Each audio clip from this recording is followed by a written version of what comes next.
La magia es un juego entre el espectador y el mago. El mago sabe que va a engañar y el espectador sabe que va a ser engañado. En el mundo real, sin embargo, no es tan fácil saber si nos engañan. Desde Nueva York nos llega la historia de una impostora. Todos mentimos. Muy mentirosa, muy manipuladora. Algunos con frecuencia, otros con especial dedicación. Mentira, ¿no? Las mentiras. Las imposturas de Alecia Esteve, Enric Marco o Bernard Madoff prueban que se puede embaucar a mucha gente durante mucho tiempo. Hay más ejemplos. Toda su historia era mentira. Al ser humano se le da mejor mentir que detectar el engaño. Sí, efectivamente. Por ahora. Se ha visto que cuando una persona está mintiendo hay unas zonas del cerebro que se activan de manera sistemática. ¿Verdadero o falso?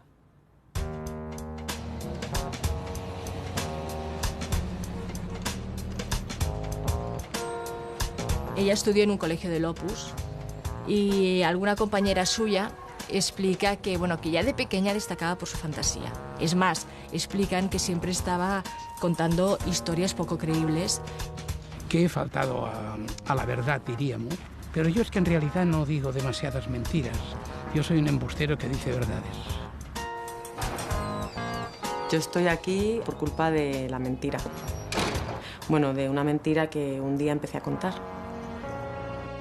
Decir o manifestar lo contrario de lo que se sabe, se cree o se piensa. Esta es la definición de mentira que da la Real Academia de la Lengua. Una descripción sencilla para una conducta humana tan compleja como habitual.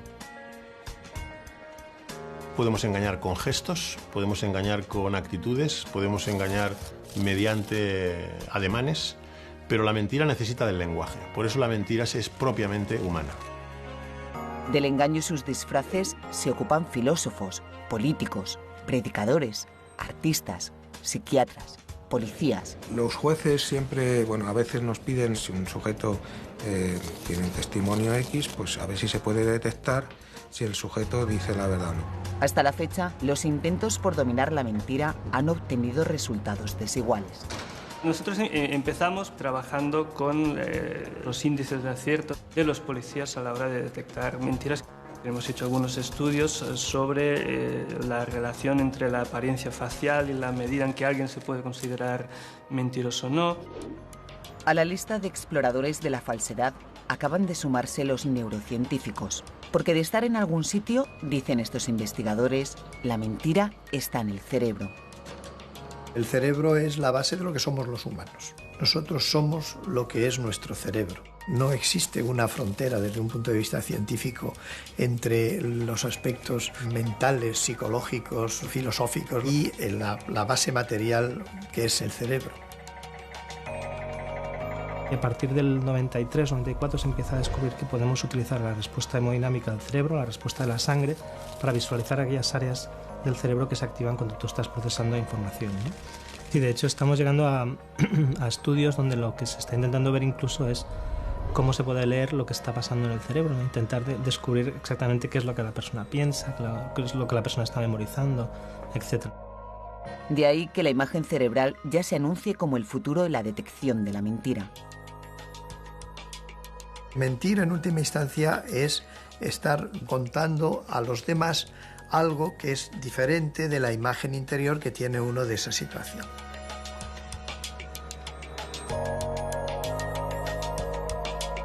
Bueno, una mentira.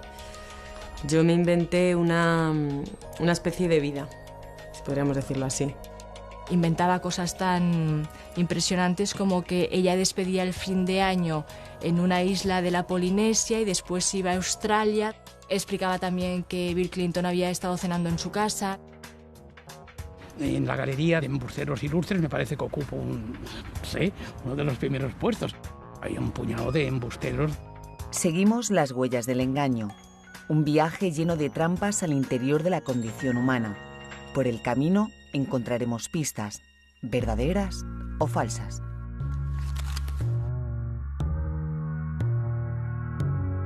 Tradicionalmente se ha creído que los hombres eran los mentirosos y que por lo tanto las bestias, los animales, eran incapaces de engañar. Esto se ha mostrado en los últimos tiempos absolutamente falso. Si los simios son capaces de engañar, ya podemos imaginar que los primeros hombres mentían. Mentimos desde el origen. Miguel Catalán es uno de los filósofos españoles que más sabe del engaño. Durante 20 años ha investigado sus secretos y ha indagado en la historia de afamados impostores. Lo cierto es que mentimos todos, y mentimos no a toda hora, pero con cierta frecuencia. Los tipos de mentira son tantos como los motivos para mentir, pero se puede mentir por razones buenas, por razones indiferentes y por razones malas. La impostura es un tipo de mentira, es un tipo de engaño específico. Puede llevarse a cabo de forma racional, buscando una finalidad concreta, buscando un objetivo concreto. Y tenemos el tipo de impostor más interesante, que es el tipo de impostor que no calcula bien las consecuencias. El tipo de impostor que termina teniendo una personalidad ficticia. En 1939, Enric Marco cogió un tren rumbo a la Alemania nazi. Ahí se sitúa el inicio de lo que él denominará su distorsión de la historia. Yo no he sido un ser excepcional, pero sí una persona diferenciada por una serie de condiciones que arrastro desde hace muchísimos años, desde siempre, yo diría desde mi nacimiento. Y no es cuestión de darle dramatismo ni patetismo a la cosa. Las cosas son como son y yo soy así. Por eso, asegura, se presentó como víctima del Holocausto. Por eso transformó un viaje voluntario en una deportación y la celda de una cárcel en un campo de exterminio. Quise reivindicar aquel campo de concentración abandonado. Esa es la historia singular del cómo adopto Flossenbürg como campo de concentración y los hombres que están allí, cómo los adoptaré como si fueran compañeros míos. No estuvo allí, pero su relato fue tan convincente que llegó a presidir una asociación de víctimas. Creo recordar que sería hacia el 2001 o 2002, entrevistamos a Enric Marco. Pudimos percibir como un contraste bastante fuerte con otras personas que habían sido víctimas pues, del nazismo y de los campos de concentración, en el sentido de que Enric era muy comunicativo, expresaba sus vivencias de una forma muy directa, muy vivida, sin muchos reparos. Durante años, Enric Marco despliega una incesante actividad. Su relato del horror se convierte en referencia habitual y él va cayendo sin darse cuenta en su propia trampa. Tiene la palabra el presidente de la Amical de Mauthausen, don Enric Marco. Ya veis que seguramente al unirme a este acto, del cual me siento orgulloso, en Cataluña, en el Parlamento, se está haciendo en estos momentos. Mientras, y no muy lejos, otra impostura sobre dolor ajeno comienza a tomar forma.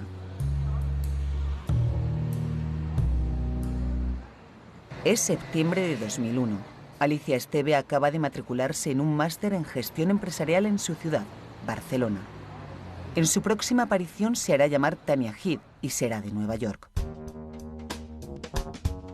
La mentira, en principio, no tiene por qué ser patológica. Es decir, que una persona que no tiene ninguna enfermedad y miente. Es una mentira racional y hay una motivación racional en la mentira. Un estafador miente, lógicamente, el que estafa miente, pero la estafa suele estar sustentada en la inteligencia y en la creatividad. Antropológicamente, todas las culturas han mostrado el respeto e incluso la admiración por aquellos que son capaces de sacarse a sí mismos de la pobreza, etcétera, mediante el ingenio. En España, el concepto de pícaro y la literatura picaresca refleja muy bien este hecho. El pícaro es el héroe. Eso no quiere decir, lógicamente, que en los ámbitos en los cuales se necesita la colaboración, la mentira no sea un defecto, que lo es. La mentira para nuestro cerebro probablemente es una estrategia defensiva como otras tantas. El cerebro tiene una característica muy particular, intenta ofrecer en todo momento una visión integrada y sintética del mundo. La mentira no es más que una manera más, aunque sea consciente, de construir ese mundo. Mentir es más complejo que decir la verdad. Al decir la verdad tú simplemente tienes que describir lo sucedido. A la hora de mentir tú tienes que crear una historia plausible, que no contenga contradicciones, que tienes que acordarte de ella por si después te van a preguntar otra vez, etc. Y eso es muy complejo a nivel cognitivo, es decir, hay que pensar mucho. La historia ofrece un amplio catálogo de embustes de todos los calibres. Insólitos o infames, breves o con desarrollo, públicos o privados, en grupo o individuales. Entre estos últimos, hacerse pasar por víctima es un clásico.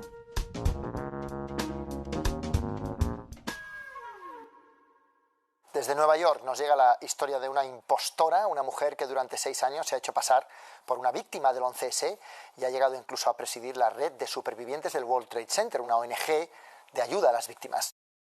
La sección de Internacional publicó una información recogida del New York Times que expresaba ciertas dudas acerca de la historia de Tanya Head, la presidenta de la Asociación de Víctimas del 11S. En agosto de 2005, a raíz de la publicación de la noticia, Marta Ford recibe una llamada a la redacción de La Vanguardia. Alguien cree haber reconocido a la chica de la foto. Esas dos personas son Tanya Head, que es la presidenta del 11S, y la que ellos relacionan, que es una chica de Barcelona que se llama Alicia Esteve.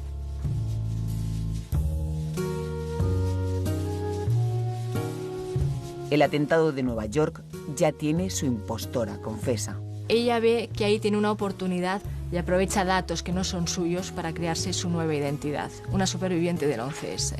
Entonces estudia perfectamente lo que ocurre, ella se inventa que trabajaba en Merrill Lynch, se inventa que tenía un novio que murió en la Torre Sur, se inventa que había una boda en Hawái, se inventa que tenía un anillo de compromiso y es su oportunidad para crearse esa nueva identidad. La identidad de una superviviente del piso 78 de la Torre Norte que huye escaleras abajo atravesando las llamas. Es tan potente el relato, tan tenaz la labor, que Alicia, alias Tania, es nombrada portavoz de las víctimas. Lo falso, que puede ser muy convincente. Gracias. Estamos aquí también. Yo no tenía necesidad de pasar por una persona que había estado en un campo de concentración. Me pareció de que dar la versión de una estancia, un estado en un campo de concentración, pues hacía la verdad más seductora. Alicia Esteve o Enric Marco son dos de los muchos que se han fingido supervivientes de hechos terribles. Con una diferencia, ellos no lo hicieron para cobrar una indemnización, o no solo por eso. Yo me acuerdo de que se juega mucho con aquella famosa partida de ajedrez que según yo juego con un SS, la cual se utilizó mucho para dar la impresión de que me había inventado un personaje. No era que Enric Marco se ponía en el protagonismo de un héroe, no. Lo mío no es una falsificación, es la distorsión de la historia.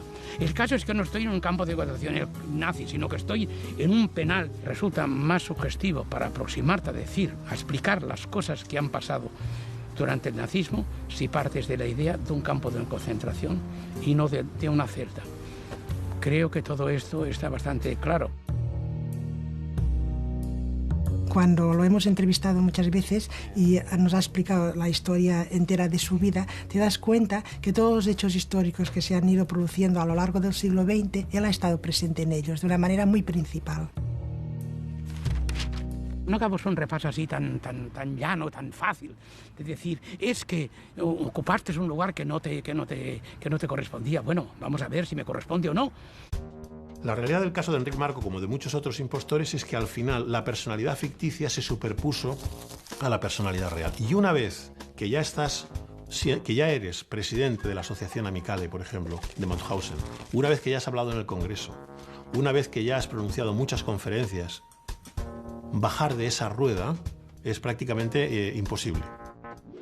Hay una capacidad de una cosa que es muy característica de los humanos y que es el resultado de un desarrollo cerebral, que es la capacidad de valorar las consecuencias de nuestra conducta. Es lo que más caracteriza a los seres humanos. Eso lo hace una zona del cerebro que se desarrolla muy tarde y probablemente las personas que tienen menor capacidad de predicción de las consecuencias de lo que hacen tienden a buscar una gratificación más inmediata y tienden a mentir con más facilidad, porque no se dan cuenta de que al final las consecuencias a lo mejor son peores para ellos, salvo que sean unos magníficos mentirosos, en cuyo caso pues tendríamos a lo mejor un político de primera fila o alguien que tenga una capacidad de influencia en los demás muy grande, o un maravilloso actor, por no darle un aspecto negativo, ¿no? La mentira puede ser patológica o puede ser racional. El que miente tiene una patología psiquiátrica fuerte. El que dice que es Napoleón no es una mentira, él se cree que es Napoleón. Luego, entre medias, tenemos los cuadros neuróticos, por ejemplo. El sujeto padece una enfermedad, pero sí que es consciente de su realidad. No ha tenido una desconexión con la realidad. Nunca la han tratado en psiquiatría. Mi madre murió en el 2005 precisamente, entonces... Enrique Fernández es perito judicial y psiquiatra asesor de la cárcel de Valdemoro, en Madrid. A lo largo de sus 25 años de carrera, son muchas las caras que ha visto de la mentira. Hay personas que, bueno, tienen necesidad de aparentar, ¿eh? Entonces, de hecho, hay un trastorno de personalidad que se llama con afán de notoriedad. Hay otro que es narcisista. El narcisista pues también siempre va a intentar exagerar sus propias virtudes.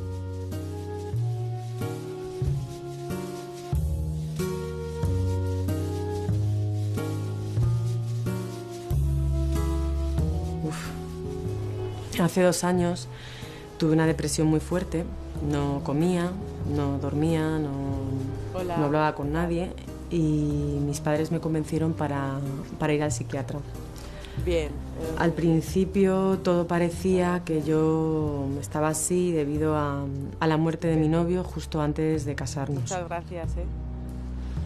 Pero resultó que no era así, porque yo me lo había inventado todo. Mi novio, la boda, todo.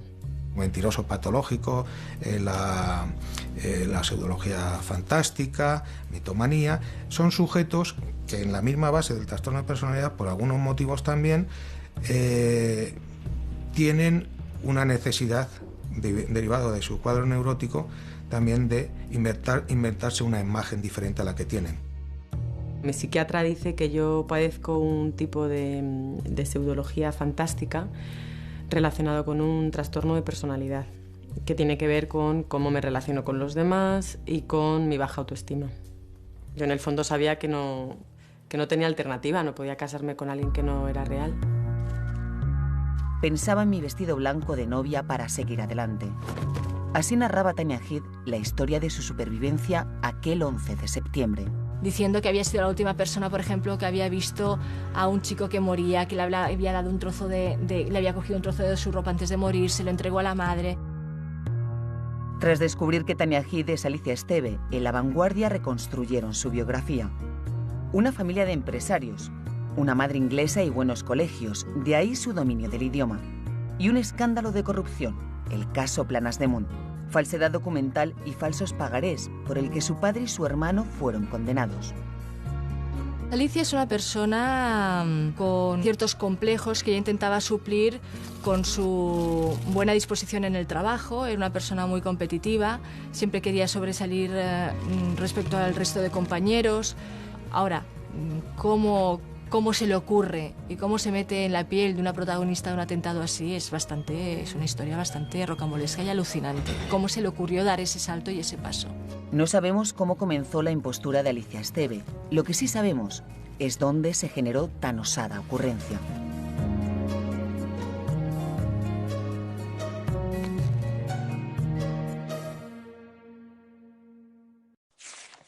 La cuestión está que el cerebro humano, lo que le caracteriza como tal es el desarrollo de toda una parte de la corteza frontal en la que se forman circuitos dirigidos a determinados aspectos de nuestra conducta que se están empezando a identificar dónde se localizan mediante imagen cerebral.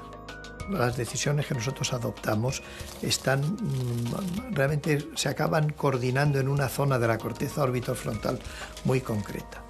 Entonces, el desarrollo de esas estrategias pues, es diferente en un individuo u otro dependiendo de sus vivencias, pero también de en qué medida se han desarrollado esos circuitos y en qué medida hereditariamente esos circuitos están condicionados, que hay una parte que está condicionada. Carlos Belmonte, Premio Nacional de Investigación, es uno de los neurocientíficos españoles de mayor prestigio. Es además presidente de IBRO, la asociación internacional que reúne a los principales investigadores cerebrales del mundo. Estamos en un momento de expansión, yo diría que explosiva, del conocimiento sobre cómo opera, cómo funciona el cerebro. Y en ese sentido probablemente hemos avanzado más en los últimos 25 o 30 años que en los 10.000 anteriores. En la década de los 90, Carlos Belmonte fundó el Instituto de Neurociencias de Alicante, uno de los centros de referencia en investigación cerebral. A uno le pueden trasplantar el hígado y sigue siendo uno, o le pueden trasplantar el corazón y sigue siendo uno. Si le trasplantan el cerebro, deja de ser uno y pasa a ser otro. En el caso hipotético se pudiera trasplantar, lo que se estaría trasplantando sería un cuerpo, no el cerebro, porque el yo va con el cerebro. De manera que el alma, si existe el alma en el concepto religioso, espiritual del término, existe en el cerebro. Y la personalidad está en el cerebro. Nuestros recuerdos, que somos un poco, ¿no?, lo que nosotros somos, están en el cerebro y todo está en el cerebro. Exactamente, eso es como le llega el Alexiste. Ok. Ahora. Que está repitiendo. Muy bien. El axón, que es lo que lleva la información a las otras neuronas. Y esto que tenemos aquí, tridimensionalmente, es el árbol dendrítico. Aquí veis unos puntitos muy pequeñitos, que son las espinas dendríticas, que es donde estas neuronas reciben la información nerviosa. El problema del sistema nervioso es generar el comportamiento. El comportamiento es una cosa muy complicada, ¿no? Dar respuestas en milisegundos a cuestiones complejas es lo que hace el cerebro continuamente. Lo está haciendo continuamente. 100.000 millones de neuronas estableciendo a la vez miles de millones de contactos, lo que Ramón y Cajal llamó sinapsis, mandándose señales a través de impulsos eléctricos, pasándose información a través de mensajeros químicos. Recordar, idear, contar, mentir o decir la verdad. Sí, efectivamente, ha habido recientemente, con mucho ruido mediático, estudios en los que se ha visto que cuando una persona está mintiendo hay unas zonas del cerebro que se activan de manera sistemática. En la corteza orbitofrontal, en la parte de delante de nuestro cerebro. Un descubrimiento de variadas y controvertidas aplicaciones. ¿Jura, promete decir verdad lo que se le pregunte? Sí, juro decir la verdad. Lo juro. Sí, juro. El acusado puede mentir, la víctima no puede mentir, pero bueno, son versiones contradictorias. Está claro que se miente mucho en los juicios, en su propio beneficio. Los testigos, está claro que, bueno, que algunos mienten, ¿no? Pues vamos, necesariamente, porque a veces escuchas una versión y la contraria. Jurado promete que va a desempeñarse bien. Cuando nosotros estamos ante una persona que tiene una enfermedad, pues lo que podemos hacer es decir si es susceptible o es más vulnerable a la mentira o no. Pero si lo que tenemos delante no es un enfermo, sino una persona normal, dos personas normales, pues ahí no hay desde el punto de vista psiquiátrico nada para poder decir, pues miente uno o miente el otro. El juez piensa que nosotros tenemos unos elementos desde el punto de vista tanto de la psiquiatría forense como a través de determinadas test o pruebas. La verdad es que no existe esto. No hay ninguna prueba psiquiátrica de valoración de credibilidad del testimonio, más que pruebas o test, la propia experiencia. Más tarde, el 20 de septiembre, y lleva en la prisión de Valdemoro desde el 15 de noviembre del 2008. No hay ningún indicador que, ni verbal, ni no verbal, ni paralingüístico, que implique que la persona esté mintiendo. Jaume Masip es experto en las técnicas de detección de la mentira. Una especialidad que le ha llevado a asesorar a policías y a otros profesionales de la seguridad.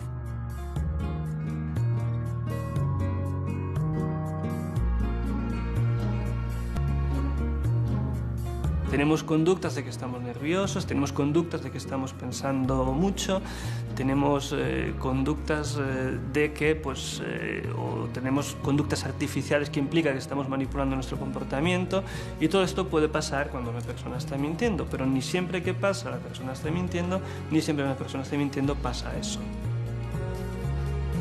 A pesar de la ficción, hasta la fecha no hay técnica que nos garantice que se pilla antes a un mentiroso que a un cojo. Bueno, yo ponía mucho empeño en que todo encajara. No creo que sospecharan porque, bueno, no podrían llegar ni a imaginar que todo eso no era cierto. Tal vez no sea posible engañar a todos eternamente, pero algunos impostores a punto estuvieron de conseguirlo. Si hubo quien lo logró, poco se sabe. Debemos estar en todas partes. Yo creo que sí. Yo creo que en este aspecto pues les engañé. Les engañé y expliqué una historia y la explicó un embustero. Hay muchos trabajos que muestran que han examinado la detección de la mentira por personas pertenecientes a cuerpos policiales y personas que no pertenecen a cuerpos policiales, y globalmente, es decir, los índices de acierto considerando las verdades y las mentiras son básicamente muy parecidos. No solo que sean muy parecidos, sino que además pues, no son muy buenos. Un 54% de aciertos en los especialistas, frente al 50% del resto de los mortales, casi como echarlo a cara o cruz. Por falta de certeza, son muchos los métodos que se anuncian como delatores del engaño.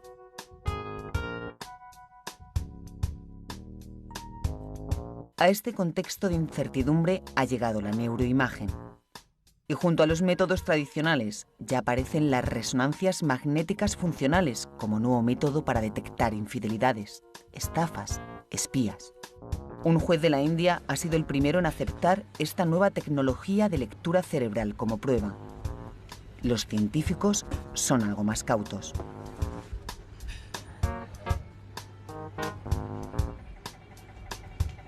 La imagen cerebral sigue siendo grosera, porque estamos viendo, no vemos las cosas en tiempo real. Desde un punto de vista metodológico, en años, no sé cuántos, podrá definirse con claridad cuando un sujeto está haciendo esa conducta en particular. Ahora, el cómo se utiliza esas posibilidades, eso depende de la sociedad. Claro, si lo vamos a utilizar para saber la verdad en un juicio, pues parece que es útil. Indiscutiblemente, ello exige un nivel de precisión y de seguridad muy alto. Pero yo sinceramente creo que no estamos muy lejos de eso. Se han utilizado procedimientos mucho más groseros, como es el de las máquinas esas de la verdad, donde lo que miden es sudor, es decir, miden la respuesta emocional frente a la mentira, que bueno, es mucho más fácil de controlar y mucho más variable, influible por otros factores. Había tomado unas pastillas de Orfidal y que, según le dicen a él, que había quemado la casa, pero que él no se acordaba de nada. Es cierto que si hubiese un posible detector de mentiras, pues bueno, es que no habría peritos, pero tampoco había abogados ni fiscales, porque bueno, el juez lo pasaría en ese detector de mentiras y ya está. Si tiene disminuida la conciencia, es decir, la percepción de la realidad, pues el sujeto es que no lo registra. No es que no se acuerde, es que no lo ha registrado. Pero la detección de la mentira tiene un problema añadido: saber cuál es la verdad. Hay gente con más tendencia o más susceptibilidad a producir recuerdos falsos y otros a tener recuerdos verdaderos más precisos, ¿no? Muchas veces lo que creemos ver no ha sido exactamente lo que hemos visto, o lo que creemos escuchar no es exactamente lo que ha sonado, sino que hemos hecho una interpretación de lo que hubiera sido de algún modo lógico, esperable escuchar en un momento. La información que le llega al cerebro es a través de los sentidos. Si uno le falsea cualquiera de la información que le llega por la vista, el oído, el gusto, el olfato, etc., pues la respuesta no puede ser correcta. ¿Cómo se puede falsear? Pues se puede falsear muy fácil. A veces el cerebro nos engaña. Entonces lo que creemos veraz no es tan cierto. Una primera evidencia de esta trampa cerebral es la falsa memoria. Cuando lo que recordamos, o creemos recordar, no fue exactamente lo que sucedió. Sabemos que nuestra memoria no es perfecta y también sabemos que la memoria es selectiva y reconstructiva, es decir, que tú no tienes una copia perfecta, una fotocopia perfecta de lo que ha pasado. Antoni Rodríguez Fornells dirige una investigación del Instituto Biomédico de Bellvitge, en Barcelona, sobre memoria y falsos recuerdos. Es decir, cada vez que yo recuerdo algo, vuelve a generarse una nueva memoria sobre aquel evento, con lo cual la información que yo vaya almacenando dependerá de muchos factores que están en ese momento, en esa circunstancia. Los recuerdos y reconocimientos erróneos están tras muchos veredictos de culpabilidad equivocados, errores de apreciación con consecuencias concretas.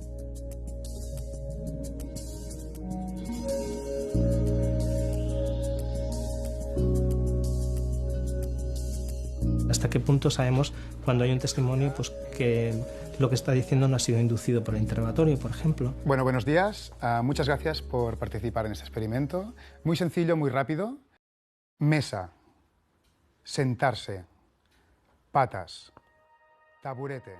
Inducir un falso recuerdo parece fácil. Basta una lista de palabras relacionadas semánticamente. Banco, butaca. Y una que nunca estuvo ahí. Podéis escribir las palabras. El 75% de los participantes aseguraron haber escuchado silla. A la mayoría le falló la memoria. Es muy fácil sugestionar la memoria y inducir este tipo de ilusiones. Eso forma parte de este grupo de errores que se producen en memoria y que son fáciles de inducir, de hecho. Si ha identificado la falsa memoria y en qué posición está la falsa memoria. Vale. ¿Ha recordado 7 palabras bien? Sin embargo, la neurociencia afirma que el cerebro sí distingue entre memorias verdaderas y falsas, generándose cada una en zonas diferentes. Antoni Fornells y su equipo quisieron ir un paso más allá. Y entonces lo que hicimos es correlacionar esta información de su ejecución, es decir, si son más susceptibles o no a tener recuerdos verdaderos o falsos, con la información del cerebro a nivel de sustancia blanca. La sustancia blanca, neuronas con vaina y axones, era hasta ayer la actriz secundaria del sistema nervioso central frente al protagonismo de la materia gris, formada por las neuronas sin vaina de mielina, las transmisoras veloces de los impulsos nerviosos. Para recuerdos verdaderos encontramos que lo que sería el fascículo longitudinal inferior que conecta algunas zonas del hipocampo y parahipocampo está muy relacionado con la susceptibilidad a generar memoria verdadera, mientras que otro fascículo que conecta las zonas frontales y parietales está mucho más relacionado con lo que sería la susceptibilidad a generar falsas memorias, ¿no? La mayoría de veces funciona bien el recuerdo. Lo que sí que es verdad es que siempre es bueno tener un margen de duda. Nuestra memoria puede engañarnos, nuestros sentidos también. Si uno pinta esto, se ha hecho un experimento, le pinta un filete de carne de azul y en la oscuridad tú comes el filete de carne, te parece que la carne está buena, pero si te encienden la luz y ves que el filete está azul, te da repugnancia. Tiñendo, por ejemplo, un vino blanco de vino tinto, cuando uno va a probarlo, le parece un vino tinto más que un vino blanco. Sencillamente porque el cerebro está entendiendo que eso es vino tinto y tiene que saber a vino tinto. En el Instituto de Neurociencias de Alicante investigan la percepción visual y las ilusiones asociadas a ella, cuando lo que vemos no es exactamente lo que hay. Los primates en general somos animales eminentemente visuales. El sentido de la visión es el sentido determinante para controlar nuestro comportamiento. Como el cerebro tiene que manejar poquita información y de forma muy rápida para poder comprender el mundo en tiempo real, lo que hace es una estimación probabilística. Dice, con esta información que ha llegado a mi retina, lo más probable es que lo que haya ahí fuera sea esto. Y entonces, como es un análisis probabilístico, hay un porcentaje muy pequeño de las veces en que el cerebro no acierta con lo que está viendo. Y eso es lo que denominamos una ilusión visual. En este caso es la silueta de una bailarina que está rotando en el espacio. Normalmente casi todo el mundo la ve rotando en el sentido de las agujas del reloj. Pero espontáneamente puede cambiar el sentido de giro. Bueno, nuestra percepción del sentido de giro. El sentido de giro en realidad no existe. Normalmente no nos damos cuenta de las ilusiones visuales, pero se están produciendo continuamente, en un porcentaje muy pequeño. Si las ilusiones visuales dominasen nuestra percepción, moriríamos. La neurociencia se vale de todas las técnicas imaginables para poder comprender los mecanismos cerebrales de percepción, de cognición. Y una de las técnicas más maravillosas es la magia. Los magos, igual que otros artistas, empezaron a darse cuenta de las claves de la percepción hace milenios ya. Y sin embargo, los neurocientíficos todavía estamos intentando cogerles el ritmo un poco. Cuando en el cerebro entra información que es contradictoria, tiene que resolver esa contradicción. El cerebro siempre llega a una única solución para todas las cosas. Y los magos saben cómo hacer para dirigir tu atención y para dirigir también el resultado de esta resolución de conflictos en situaciones de disonancia cognitiva. Y lo llevan haciendo milenios. Lo aprendieron de forma intuitiva. El cerebro humano prefiere el error a la duda, al vacío. El cerebro siempre resuelve las contradicciones dando una explicación, que muchas veces no es real, pero que le sirve a él para construir su realidad. Es que la realidad no existe. Lo que ve el cerebro no es la realidad. Es una visión tan deformada de la realidad que es su realidad. Una realidad más fácil de falsificar de lo que se creía, como están demostrando los mundos virtuales. El cerebro construye su imagen del mundo basándose en la información que llega desde fuera, que es una información muy incompleta y muy fragmentaria. Si nosotros le proporcionamos una información que es igual a la que obtendría en condiciones normales, no la distingue, simplemente es que no la distinguimos. Y en el caso de la imagen de los de presencia, que realmente tienen, aquí hizo Mavi Sánchez Vives algunos experimentos muy espectaculares, pues es verdad que te ponen en una situación emocionalmente estresante. Mientras no se demuestre lo contrario, esta es Mavi Sánchez Vives, codirectora en España del proyecto Presencia. Y él es Mel Slater, coordinador de una investigación de la Unión Europea, que amén de otras aplicaciones clínicas, muestra cómo nuestro cerebro no es infalible. Denominamos presencia a la tendencia humana de reaccionar en entornos virtuales como si se tratara de la vida real. Un ejemplo, si en la realidad actual nos colocamos frente a un precipicio, aunque todos los participantes saben que ahí no hay tal, reaccionan a la defensiva y muestran signos de ansiedad. Encima, yo no veo nada y empiezo a volar. Nunca había volado antes. Existen unos mecanismos básicos que el cerebro utiliza para estas reacciones automáticas. Nuestra investigación trata de entender cuáles son las causas desde un punto de vista psicológico y neurocientífico.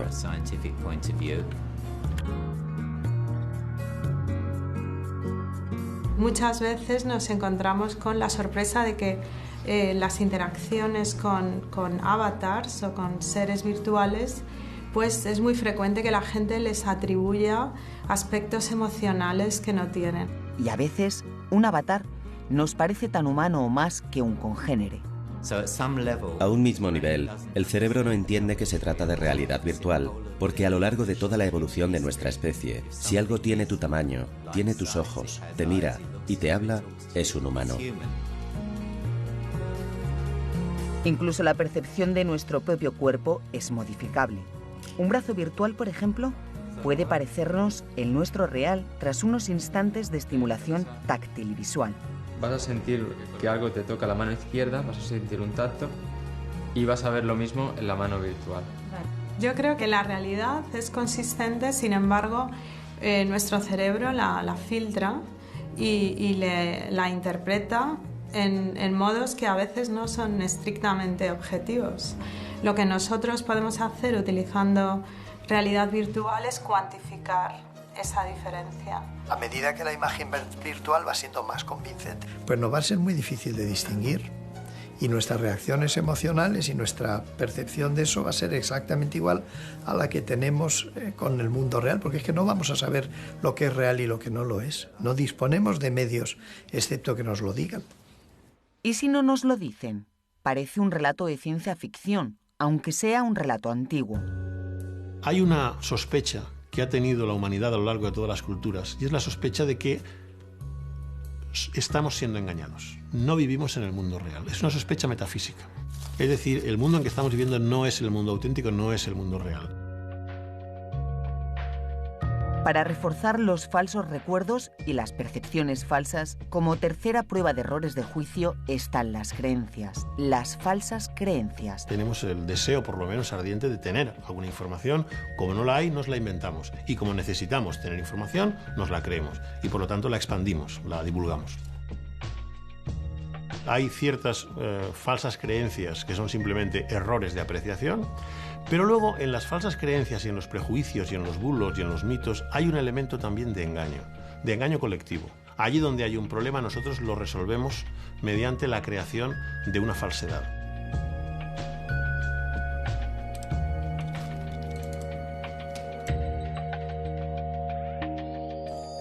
Al igual que el cerebro parece preferir el error al vacío, la sociedad humana prefiere la invención a la ignorancia. Sobran ejemplos. Uno irrefutable, la lista de días del fin del mundo con sus verdaderos finales.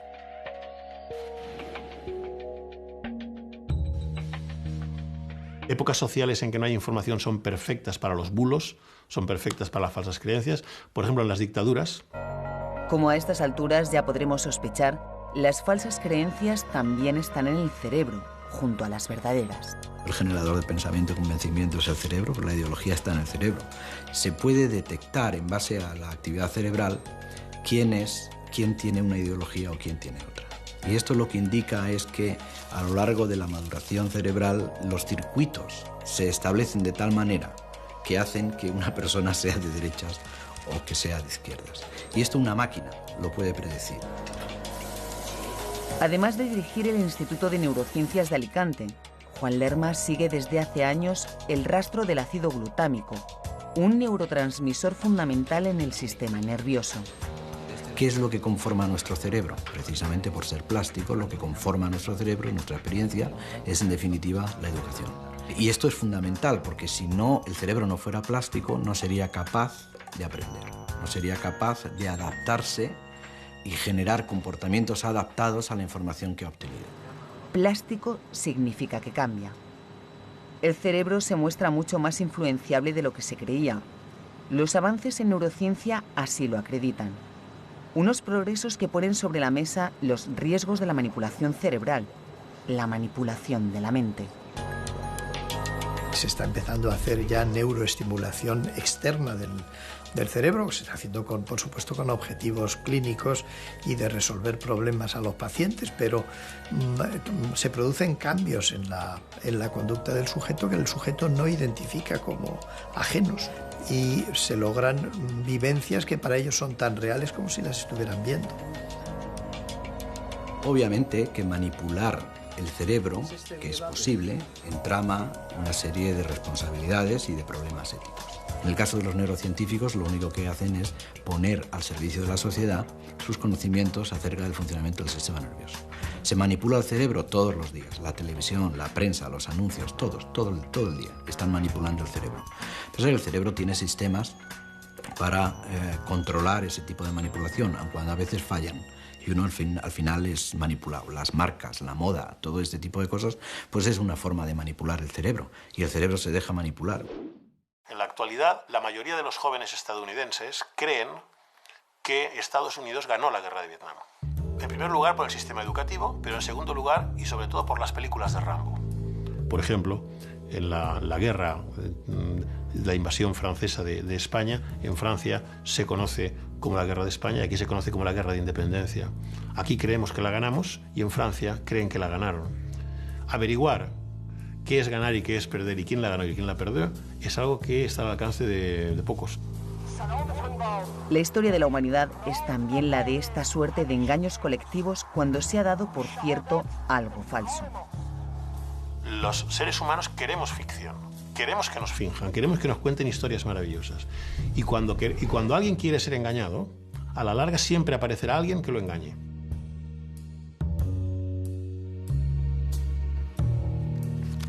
Aunque parezca mentira, Sherlock Holmes nunca dijo elemental, querido Watson.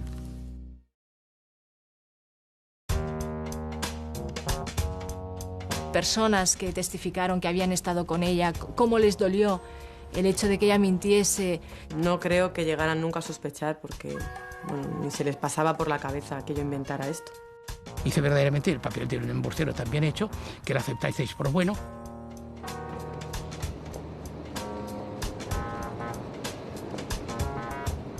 El engaño requiere de creyentes, de crédulos o creedores, que estas son las tres acepciones que definen al individuo que cree.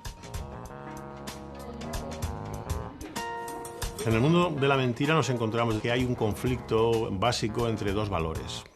Un valor es el valor de la verdad y otro valor es el valor del bienestar. Es frecuente que mujeres que son engañadas por su marido fingen no enterarse de que son engañadas.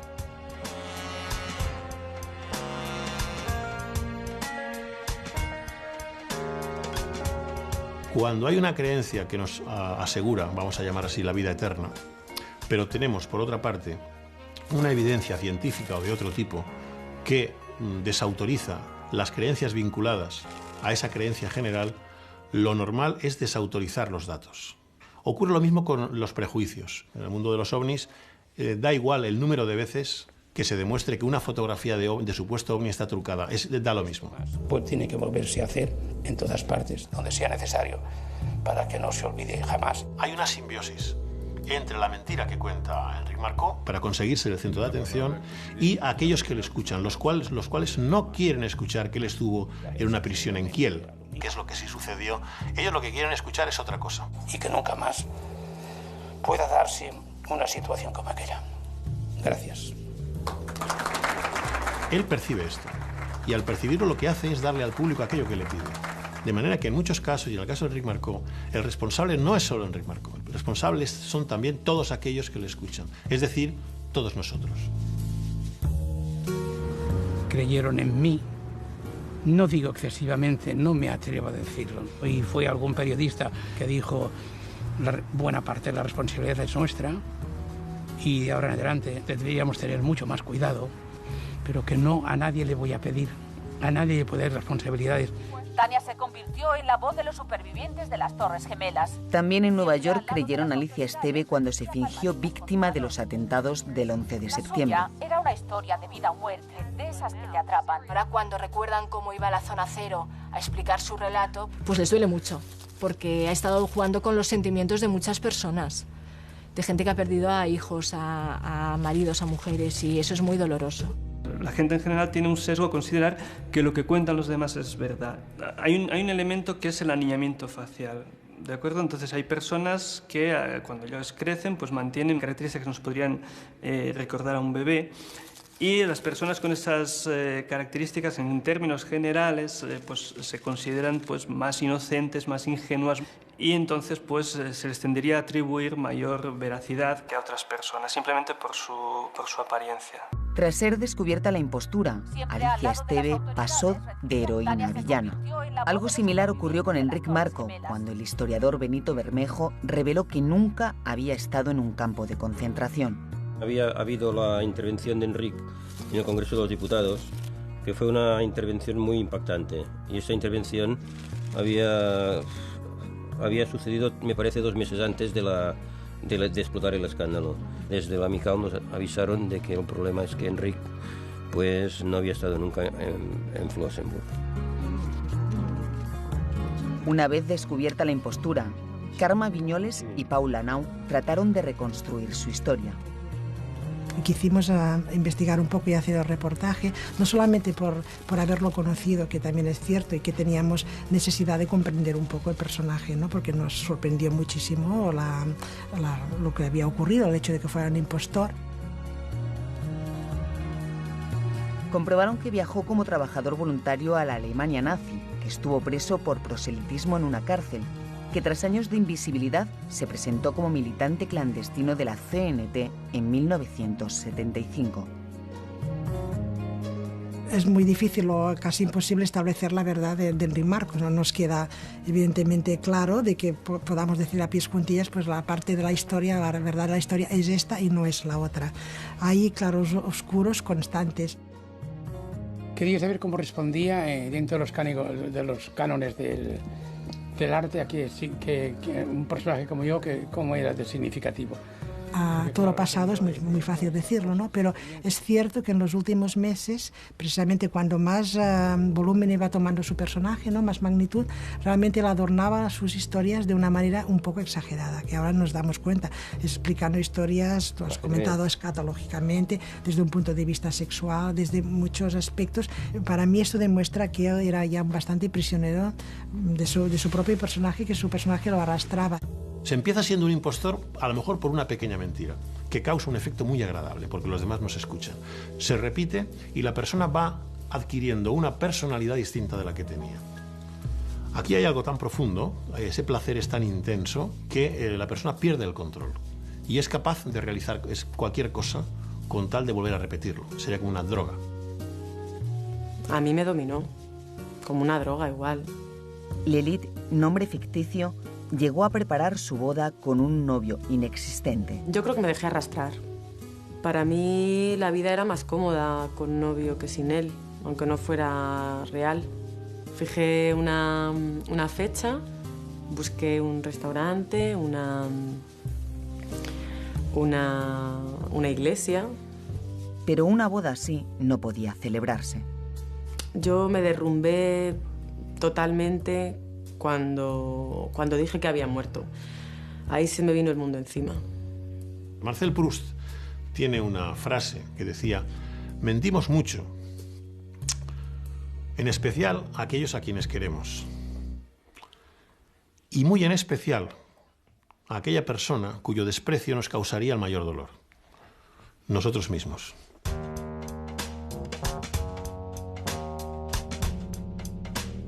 Engañar, embaucar, fingir, falsear, impostar, ficcionar. Según algunas estadísticas, quien menos miente lo hace como poco 3 veces al día. Otros estudios afirman que la media está en 20 embustes diarios. Sobra decir que no hay manera de acreditarlo. Aceptemos la verdad como es y aceptemos a Enric Marco como es también. Y no es necesario que se vuelva una hoja en blanco sobre la historia, no.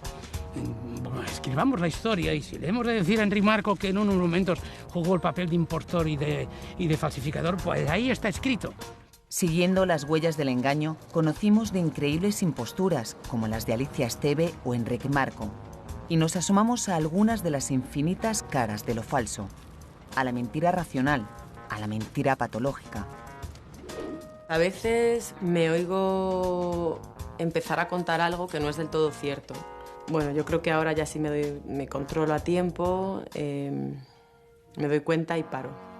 A la mentira individual o a la colectiva, a la mentira inocente y a la mentira dañina. Sobre todo las mentiras que realiza el poderoso sobre el débil, en concreto la mentira política. Debemos luchar contra ella, aunque sea muy difícil, porque representan una forma del abuso del poderoso sobre el débil, es decir, del gobernante sobre el gobernado. En las monedas todavía de la época de Franco, y estoy hablando de mi infancia, todavía se podía leer por la gracia de Dios. El gobernante está elegido por Dios para salvarnos del caos. Esa es la gran mentira originaria de la política. El poder, por naturaleza, intenta siempre engañar al pueblo. El pueblo, por tanto, tiene que proveerse de medios para no ser engañado.